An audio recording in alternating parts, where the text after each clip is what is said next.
The kick's power comes from the torque generated by the rotation of the hips. It's the same principle that cracks a whip.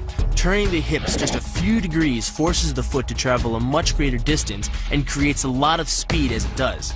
The longer the leg and quicker the rotation, the faster the kick. And unlike karate, Muay Thai fighters are also taught to strike with the hard bone of the shin. A Muay Thai kick can generate roughly the same force as a baseball bat, enough to crack a rib or a leg. Basically, it works like a point of a knife. All the force is magnified by being concentrated in a small, hard area. Even if the elbow doesn't deliver a knockout, it will almost always leave a nasty cut and often end the fight. It's not the arms, but the legs that drive our fists. Like a piston, the explosive power of the legs is capable of generating hundreds of pounds of force, all to a very vulnerable area, the soft underside of the opponent's jaw. Like the Hanuman move, the flying knee relies on the explosive power of the legs. But rather than spread the power of our blow over two fists, it concentrates it into the spear point of the knee and combines it with the force of gravity. It's the equivalent of hitting our opponent in the chest with a sledgehammer. The hyperextension of the elbow, created by pulling back on the locked arm, virtually ensures that he will be taken down. The knee strike to the wrist dislodges the knife and further loads the elbow and shoulder. The technique can easily result in damage to the elbow joint, the tendons of the rotator cuff, or even a broken arm. The key to this move is turning your opponent's lower arm into a lever. By grabbing his arm during the initial attack, you set up the lever such that direct loading to his elbow joint is achieved. Once the elbow is locked and loaded, you can pull a much heavier opponent off balance by simply lowering your center of weight. With practice, the ninja can hit his intended target from distances as great as 45 feet. At impact, that's more powerful than a Major League Baseball pitch. This move is more about timing and precision than power. Instead of hacking through the limb, the first strike imparts an injury just a few inches below the elbow. The sword's razor-sharp blade easily slices through the soft tissue of the attacker's arm.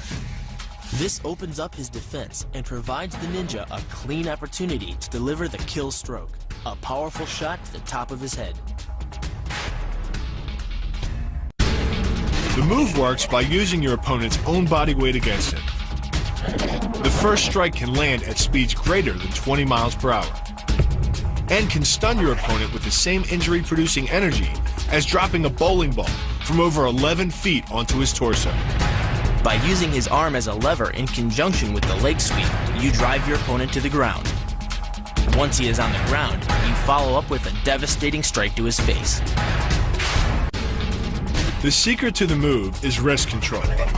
By rotating your opponent's wrist to the maximum extent of its range of motion, the bones of the wrist lock against the bones of the forearm and make it impossible to bring the strong muscles of the upper arm to bear.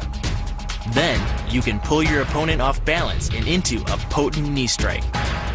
The combined force of the knee strike and your opponent's forward momentum can be as much as 2,000 pounds, enough to dent sheet metal. The effectiveness of the Pola Kaimao lies not in raw power, but in speed. By relying on your triceps to snap the strikes forward over the elbow, 3 blows can hit in 7/10 of a second. The final impact of the strike to your opponent's face can deliver as much as 175 watts of power, more than enough power to stun him or crush the cartilage of his nose. You then add insult to injury, firing one last shot into one of the most sensitive regions of the body, the groin. Pulling off the move relies on 2 factors. The first is to combine the block and the strike into a single action. This reduces the time your opponent has to respond to just 1/10 of a second. But the real focus is to aim your strike at the throat. Because as little as 76 pounds of force can collapse the larynx, the strike doesn't need to deliver a lot of force to be deadly. One blow like this and the fight is over.